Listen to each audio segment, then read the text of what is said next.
Tiniyak ng PDP Laban na wala itong panghihimasok sa desisyon ng mga kapartidong senador na nagsisilbing hukom sa impeachment trial laban kay Vice President Sara Duterte. Ito'y sa gitna ng isyong may kinalaman sa umano'y paglabag sa one-year bar rule ng konstitusyon. Si Troy Gomez para sa report. Nilinaw ng PDP Laban na walang direktiba mula sa partido para impluwensyahan ang mga senador nito na nagsisilbing hukom sa impeachment court, kabilang na sina Senador Ronald Bato del Rosa, Senador Christopher Bongo at Senador Robin Padilla. Ayon kay Attorney Ferdinand Topacio, tagapagsalita ng PDP Laban, iginagalang ng partido ang independensya ng mga mambabatas na may tungkuling gampanan ang kanilang papel bilang impartial judges sa ilalim ng batas. Hindi po dinidiktahan ng partido ang mga senador ng PDP. Bakit?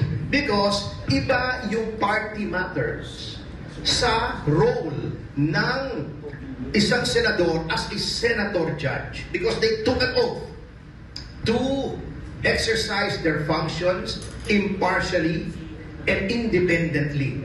So hindi po namin sisirain yung independence ng impeachment court.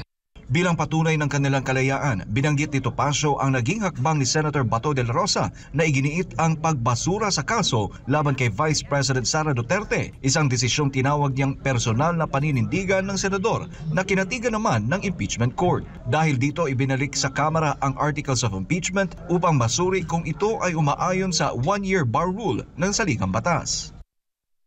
In order for it to exercise that jurisdiction, there are requirements. Dapat merong impeachment complaint na transmit, and that impeachment complaint should have complied with the one-year ban rule.